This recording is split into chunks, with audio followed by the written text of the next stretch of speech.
अवतरले संत अक्कोळ गावाला, बालपणी त्यांनी चमत्कार केला, बस्तीचे दर्शन भोजन थाळीला. जय देव जय देव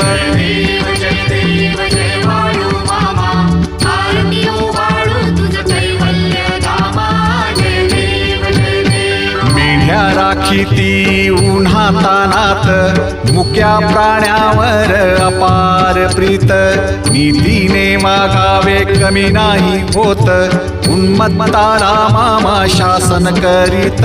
जय देव जय देव